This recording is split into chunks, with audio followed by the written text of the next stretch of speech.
Então vamos lá continuar agora o terceiro vídeo, estudando sobre Romanos. Agora a gente vai falar sobre a justiça de Deus, tá? Como que Deus fez essa justiça? Tá lá no capítulo 3, versículo 21 a 26. Vamos lá. Capítulo 3, versículo 21 a 26.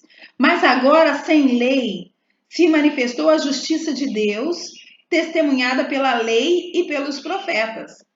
A justiça de Deus mediante a fé em Jesus Cristo para todos e sobre todos os que creem, porque não há distinção, pois todos pecaram e carecem da glória de Deus, sendo justificados gratuitamente por sua graça, mediante a redenção que há em Cristo Jesus, a quem Deus propôs no seu sangue como propiciação mediante a fé, para manifestar a sua justiça, por ter Deus, na sua tolerância, deixado impunes os pecados anteriormente cometidos, tendo em vista a manifestação da sua justiça no tempo presente, para ele mesmo ser justo e o justificador daqueles que têm fé em Jesus. Meu Deus do céu, o que Paulo está falando aqui, né? É justo o justo justificar o injusto, porque foi isso que Deus fez. Ele é o justificador e ele imputou no injusto a justiça do justo. Nós éramos injustos e veio um justo que pagou por nós. Essa foi a forma que Deus fez. Esse justo, ele morreu e pagou uma dívida. E aí, através disso, esse justo nos deu a justiça. Jesus nos justificou. Foi a forma. Tinha um preço, todos estávamos perdidos. E a forma que Deus utilizou, o justo, tomando o nosso lugar e pagando por nossos pecados. Essa é a justiça de Deus. Você já viu alguém orando e pedindo, Senhor, faz justiça? Às vezes a gente pede para Deus para fazer justiça quando acontece uma coisa ruim com a gente, né? A gente, Senhor, quando alguém nos faz alguma coisa ruim. E os princípios bíblicos são... Por isso que a Bíblia, ela nos confronta o tempo inteiro, porque a Bíblia nos ensina a perdoar aquele que nos fez o mal, a dar a outra face. E a justiça de Deus é essa, é Jesus tomando o nosso lugar, pagando o preço dos nossos pecados. Dos pecados que eu cometi, dos pecados que eu estou cometendo, dos pecados que eu ainda vou cometer. Esse sacrifício é suficiente. E aí, nesse texto, a gente vê no início ali, o escritor falando, mas agora sem lei se manifestou a justiça de Deus, que foi testemunhada pela lei e pelos profetas. Essa justiça de Deus, esse plano de Deus foi testemunhado pela lei e pelos profetas. Tudo que a gente viu lá no Antigo Testamento que apontava para Jesus e para a justificação em Jesus que havia de vir. E é isso que Paulo está falando. Como é que Deus fez? Deus colocou a justiça de Jesus em nós. Ele morreu, Jesus morreu por nós e pagou a nossa dívida, né? E pagou por nossos pecados e nos imputou essa justiça. Foi assim que Deus fez. É isso que Paulo está falando de uma forma bem complexa. Ele está falando que Deus imputou a justiça de Jesus em nós. O injusto, né, que era o homem, se tornou justo através da justiça de Deus. E aí no capítulo 4, ele vai falar sobre Abraão. E ele vai falar sobre a história de Abraão. E ele vai mostrar que ainda lá no Antigo Testamento não foi por obras. Ainda que lá se oferecia sacrifício, ainda que lá estavam vivendo com base na lei, ele vai mostrar que Abraão, ele creu em Deus, foi por fé, não foi pelo que ele fez, mas foi pela fé que o impulsionou a fazer o que ele fez. Então, ele foi justificado, né, por fé.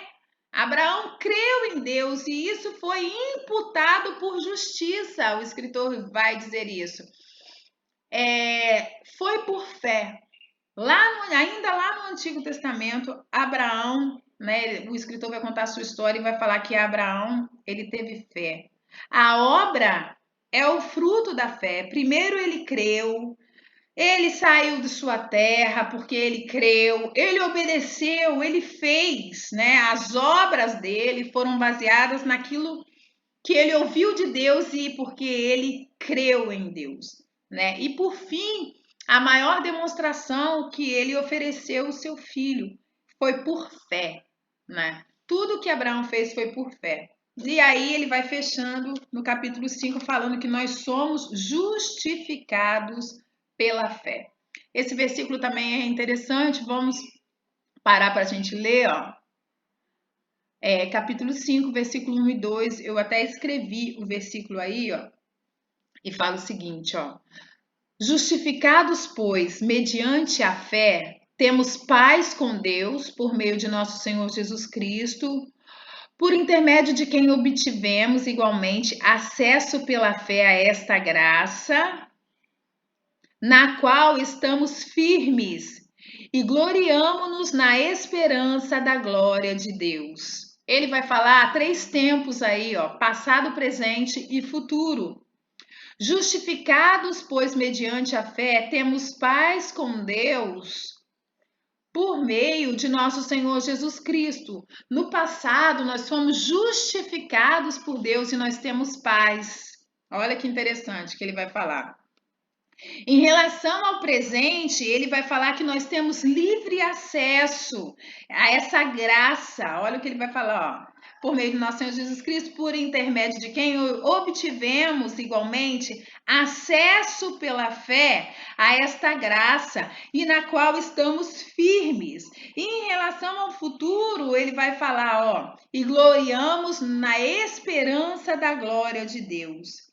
Então, ele vai falar, no passado nós temos paz, no presente nós temos livre acesso e graça, e quanto ao futuro nós temos a esperança da glória. Essa justificação, ela abrange toda a nossa vida, passado, presente e futuro. E é bem interessante porque essa justificação não só me isenta do tribunal, olha só, de ser julgado, mas ela me fortalece na luta e na tribulação.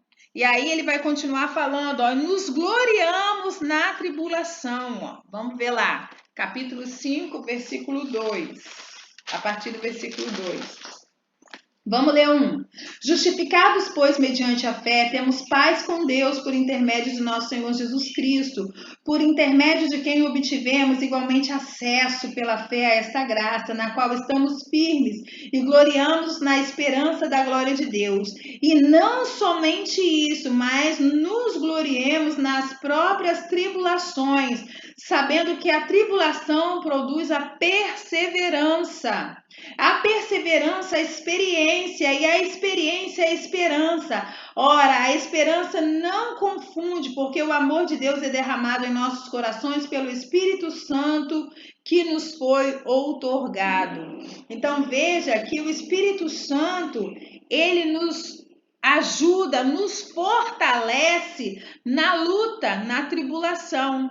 Além de nós sermos abrangidos no passado com paz, no presente termos livre acesso a Deus e no futuro essa esperança da glória, ele fala que o Espírito Santo hoje nos fortalece nas tribulações. Nós não estamos sozinhos no mundo. O Espírito Santo está conosco e ele nos fortalece. E ele vai falar sobre essa tribulação que produz perseverança, experiência, esperança.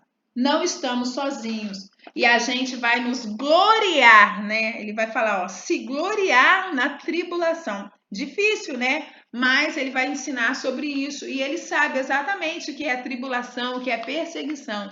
E ele vai falar sobre se gloriar nessa perseguição, na tribulação.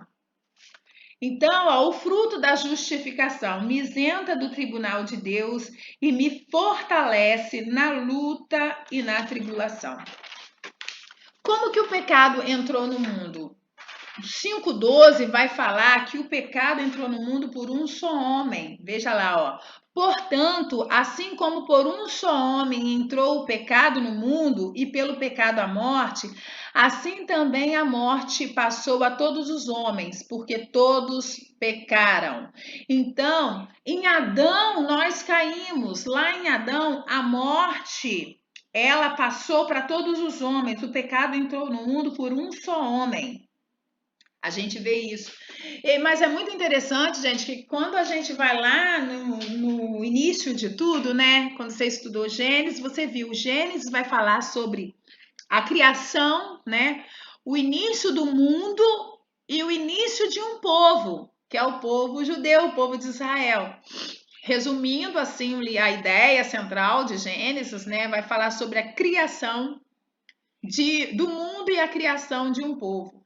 E a gente vê lá o plano de salvação logo no iniciozinho, quando entrou o pecado no mundo, já tinha uma proposta de Deus, já tinha um plano, já tinha uma profecia.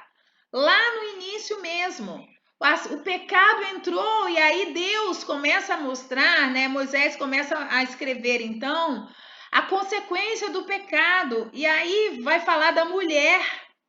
E aí, vamos ver lá em Gênesis. Eu não lembro qual capítulo, vamos procurar aqui, que é muito interessante para a gente ver que já no início, quando inicia o pecado, Deus já tem um plano para o pecado, para livrar o homem do pecado. Se alguém me ajuda aí a procurar, gente, achei, tá? Capítulo 3 vai falar sobre a queda do homem, vai falar sobre o pecado, vai falar sobre a serpente, vai falar sobre Adão e Eva, né? E aí no 3:15, no 3:14, Deus está falando sobre a cobra, ó. Então o Senhor Deus disse à serpente: visto que isso fizeste, maldita és entre todos os animais domésticos, e o és entre todos os animais selváticos. Rastejarás sobre o teu ventre e comerás pó todos os dias da sua vida. Aqui alguns acreditam que a cobra tinha perninhas, né? Que a partir daqui a cobra passou a rastejar. Mas alguns acreditam que ela era como se fosse uma centopeia, tivesse perninhas. Capítulo 3, versículo 15 fala o seguinte: porém inimizade entre ti e a mulher, entre a tua descendência e o seu descendente. Este te ferirá a cabeça e tu lhe ferirás o calcanhar. Aqui, Deus já está falando sobre o seu plano por conta do pecado que entrou no mundo. Ele está falando que a cobra vai ferir o calcanhar do homem, mas o descendente da mulher, que é Jesus, vai ferir a cabeça do diabo, né? A cabeça da cobra. Então a gente vê que por um só homem entrou o pecado no mundo, e através desse homem todos foram contaminados pelo pecado, mas desde o início Deus já tinha um plano. Ali, quando ele estava falando em relação às consequências do pecado para o homem, o suor do rosto, não é o trabalho, mas suor, né? Antes, provavelmente, o homem trabalhava com tranquilidade, não suava, não era cansativo, não era pesaroso para ele, né? E agora é pesaroso, agora é um suor, né? É cansativo o trabalho. Antes provavelmente não era. Então a consequência do pecado não é o trabalho, é o suor. E aí ele vai falar em relação à mulher, a dor do parto, enfim. E aí ele vai falar da cobra e vai falar que o descendente da mulher. Então Deus tinha um plano, apesar de o pecado ter passado por todos nós e todos pecaram. Em Adão todos caímos, Deus tinha um plano de salvação. A gente vai só para mais terminar, nós vamos falar sobre a nova vida que tem, a nova vida em Cristo, né? Vamos falar sobre isso e a ilustração do casamento, e nós vamos parar por aqui por causa do nosso horário, tá, gente? Vamos parar então no capítulo 7, vamos ver. Puxa vida, o ideal era a gente ir até o capítulo 8. Vamos ver o que a gente consegue, tá? Então vamos lá. Capítulo 6 vai falar sobre a nova vida em Cristo. Vamos pensar que no capítulo 6, Paulo está falando o seguinte, capítulo 6, versículo 11. Assim também vós considerai-vos mortos para o pecado, mas vivo para Deus. O que seria isso, gente? Considerar morto para o pecado e vivo para Deus. Alguém disse que o cristão deveria andar com uma certidão de óbito no bolso.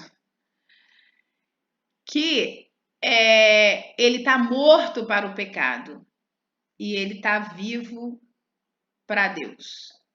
E que ele deveria se lembrar sempre de que ele está morto para o pecado. Andar com uma certidão de óbito no bolso. Interessante isso, né? Então, nós temos uma nova vida em Cristo. Paulo vai falar sobre isso. A gente precisa, então, enfrentar a tentação considerando morto para essa tentação.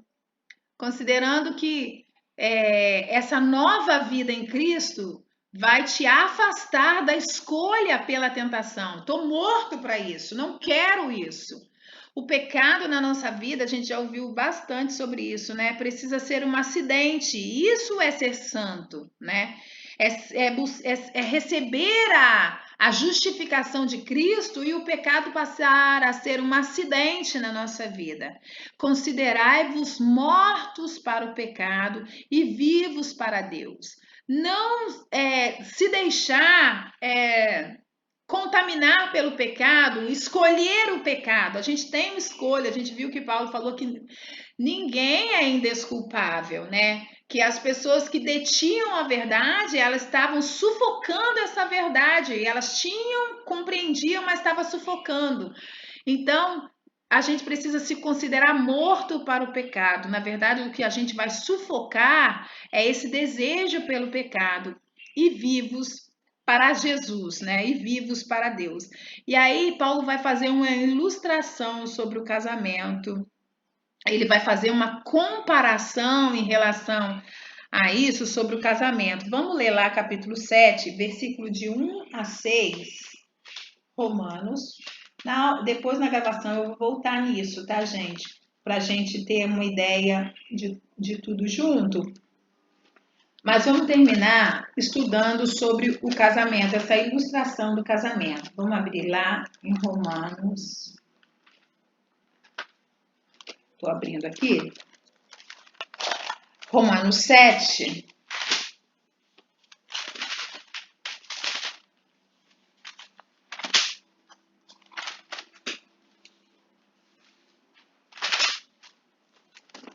Ele vai fazer uma analogia aí sobre o casamento. Romanos 7, de 1 a 6.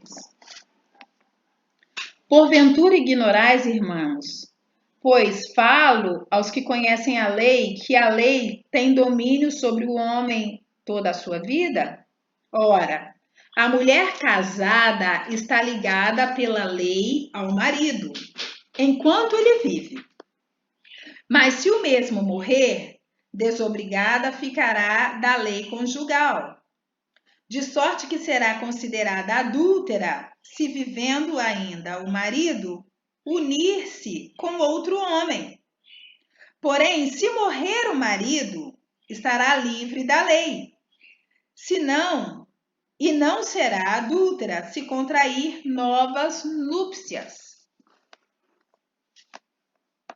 Assim, meus irmãos, também vós morrestes relativamente à lei, por meio do corpo de Cristo, para pertencerdes a outro, a saber, aquele que ressuscitou dentre os mortos, e deste modo frutifiquemos para Deus, porque quando vivíamos segundo a carne, as paixões pecaminosas postas em realce pela lei, operava em nossos membros, a fim de frutificarem para a morte. Agora, porém, libertados da lei, estamos mortos para aquilo aqui estávamos sujeitos, de modo que servirmos em novidade de espírito e não na caducidade da letra. Paulo aqui está falando sobre a novidade em Cristo e ele faz um desenho sobre o casamento. Ele está ilustrando uma verdade usando uma comparação, usando o casamento. O contexto que Paulo está falando aqui, a gente viu ali em cima, ó, é sobre a novidade de vida que nós temos em Cristo. Esse é o contexto, tá? Então vamos seguir aí no contexto, tá? Na ilustração que Paulo está fazendo aí, gente, em relação ao casamento, ele vai falar, ó. A mulher casada está ligada pela lei ao marido enquanto ele vive, mas se o mesmo morrer, ela vai ficar desobrigada da lei conjugal e ela pode casar com outro. Mas se ela se casar com outro enquanto o marido estiver vivo, ela é considerada adúltera. Pronto, fechamos esse entendimento. Fechamos, beleza? Então agora vamos trazer para a nova vida em Cristo, que é o contexto que Paulo está falando. Nessa ilustração que ele está falando, o marido é a lei. E nós estamos casados com a lei. Veja, desde o Antigo Testamento, nós estamos casados com a lei. A lei é o marido. E a lei é um marido perfeccionista. É um marido justo. É um marido santo, irrepreensível. Olha, é um marido que não tem uma vírgula de que se desabonar. E a esposa somos nós. E como que é a esposa, a igreja? Como que nós somos? Somos uma esposa atrapalhada, uma esposa problemática, uma esposa complicada, uma esposa cheia de conflito. A gente nunca vai conseguir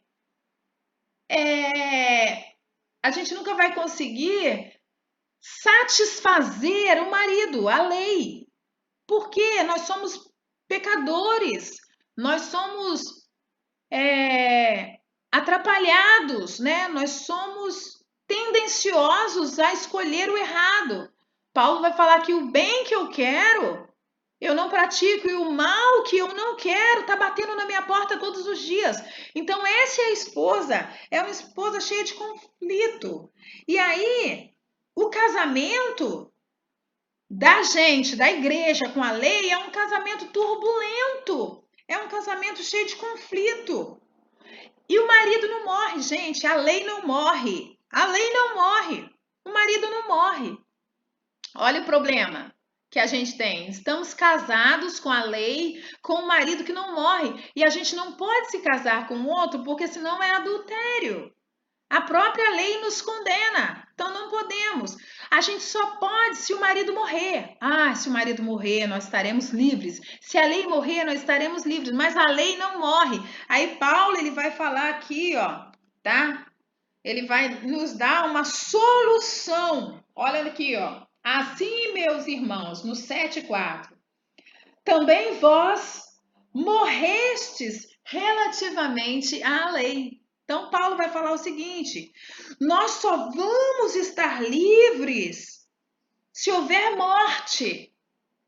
Só vamos estar livres se houver morte. E sabe quem morre? Ele vai falar: a esposa.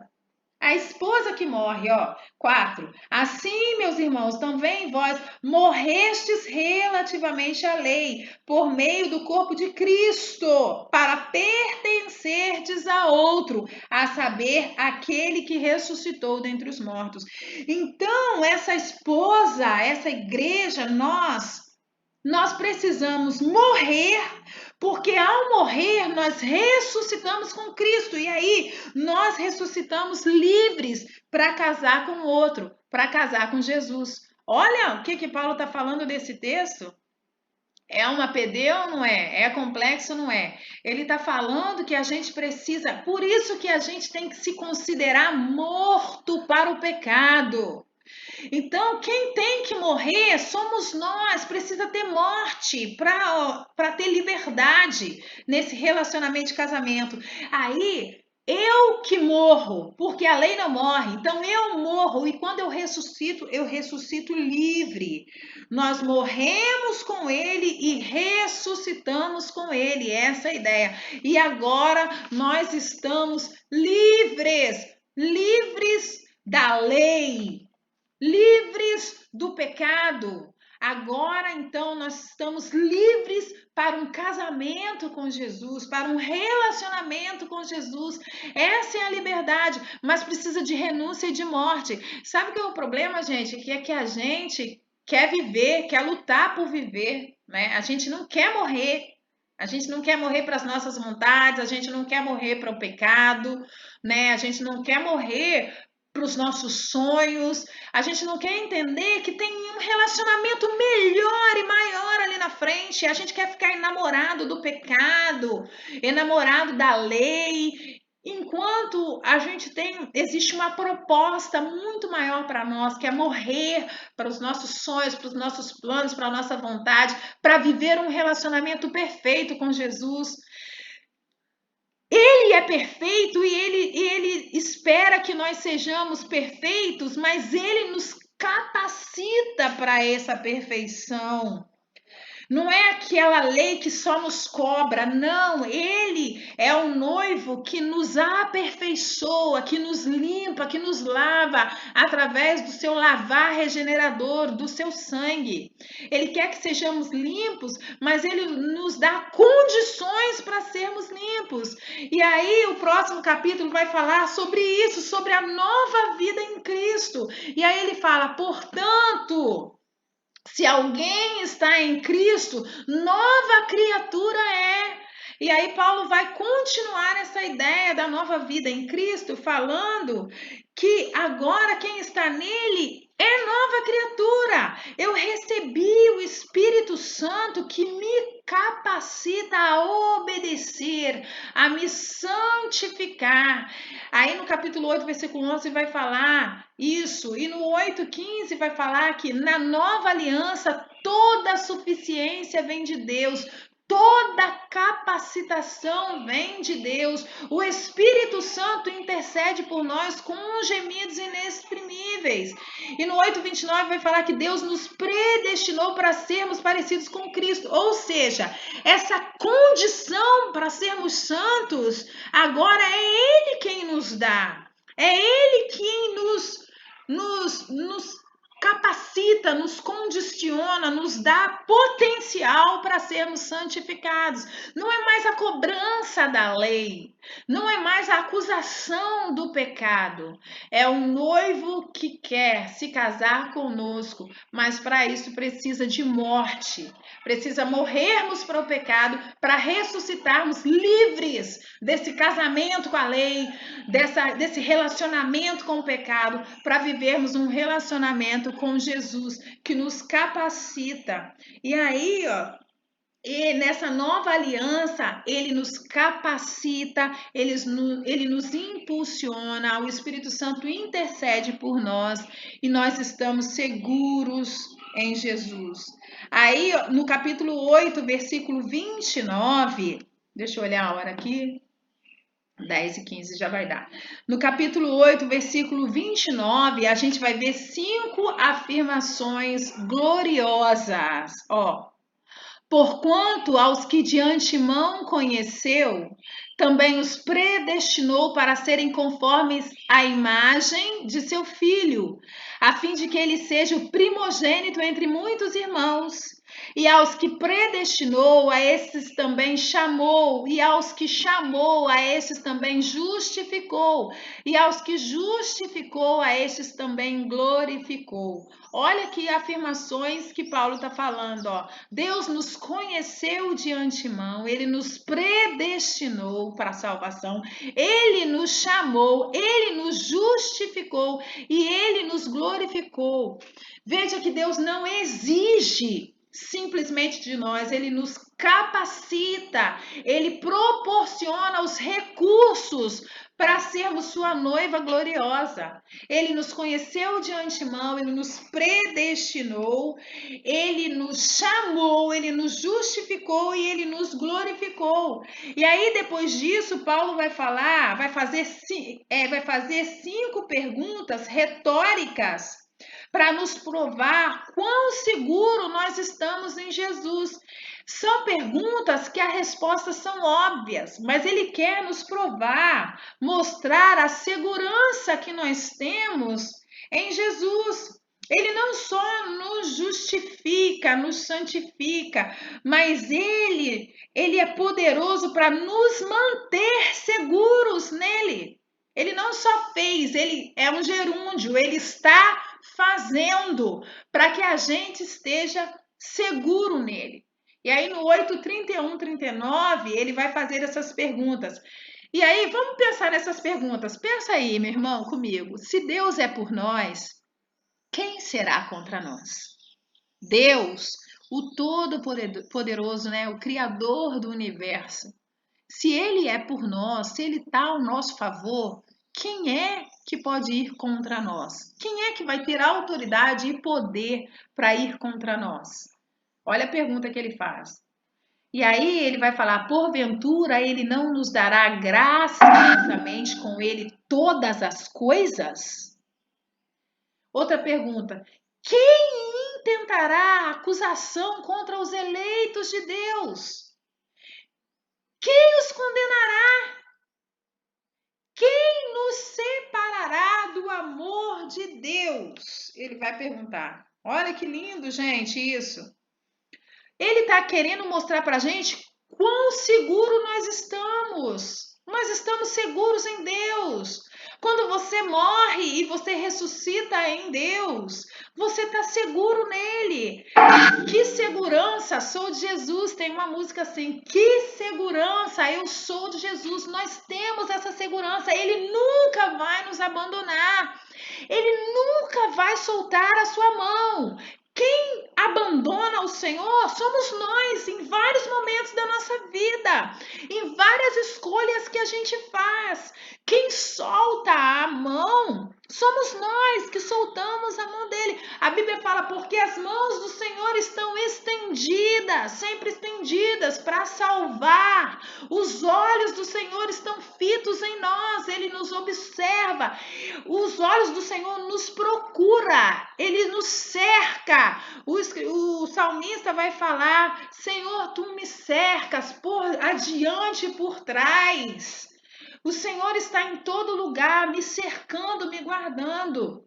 Quem é que vai intentar alguma coisa contra nós, os escolhidos de Deus? Quem nos separará do amor de Cristo? Ele vai falar, quem nos separará? Será perseguição, angústia, perseguição, fome, nudez, perigo ou espada? E aí no final ele fala, porque eu estou bem certo de que nem morte, nem vida. Vamos ver lá o texto para a gente não se perder no 8:31. Vamos lá. Capítulo 8. Ó. Vamos lá, onde que tá? Isso. Vamos ver qual que é o versículo. Se alguém achar, pode falar aí para mim, tá bom? Tô procurando aqui. O versículo. 8, 31 a 39, que tá escrito aqui, ó. Vamos lá.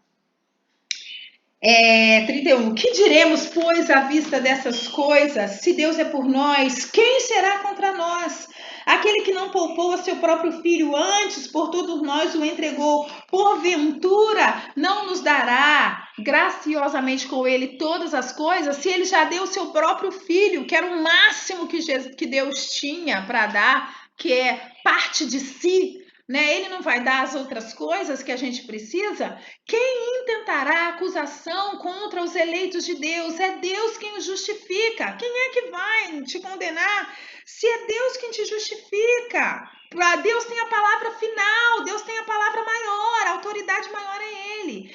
Quem nos separará do amor de Cristo? Será tribulação, ou angústia, ou perseguição, ou fome, ou nudez, ou perigo, ou espada? Como está escrito, por amor de ti, somos entregues à morte o dia todo, fomos considerados como ovelhas para o matadouro. Em todas essas coisas, porém, somos mais do que vencedores por meio daquele que nos amou. E aí ele vai falar, porque eu estou bem certo de que nem morte, nem vida, nem anjos, nem principados, nem coisas do presente, nem do porvir, nem poderes, nem altura, nem profundidade, nem qualquer outra criatura poderá separar-nos do amor de Deus que está em Cristo Jesus, nosso Senhor. E aí, então, a gente resume do capítulo 1 ao capítulo 8 e a gente termina. Resumindo, do capítulo 1 até o capítulo 8 agora, Paulo fala o seguinte: nós estávamos perdidos, Deus nos justificou. A justificação é pela fé. A justificação produz frutos. Quanto ao passado, paz. Quanto ao presente, graça. E quanto ao futuro, glória. A justificação me fortifica para as lutas. Através da justificação eu recebo uma nova vida. Eu morri com ele e com ele eu ressuscitei. Eu recebi o Espírito Santo que me capacita a viver a vontade de Deus e nesse Deus eu tenho segurança. Então aí nós resumimos do capítulo 1 até o capítulo 8 esse livro formidável que é Romanos, que tem muitas passagens aí difíceis que a gente meio que pulou por causa do nosso tempo. Não dá para a gente parar para analisar versículo por versículo, mas se a gente tivesse aí uma aula de 6 meses, de repente a gente poderia estudar o livro de Romanos, né? Na escola, no curso de pastoral, a gente tem esse estudo de Romanos, eu acho que é 2 meses estudando só Romanos e 2 meses estudando Hebreus, tá? Então, para quem está começando agora, não fica assustado, a gente tem aí outras escolas que a gente vai estudar mais aprofundado, tá? Então, eu vou gravar um vídeo depois, a gente vai estudar o restante dos capítulos, tá? Do capítulo 9 em diante. A gente termina aqui com a nossa aula por causa do compromisso que eu tenho, tá? Fiquem com Deus. Deus abençoe vocês.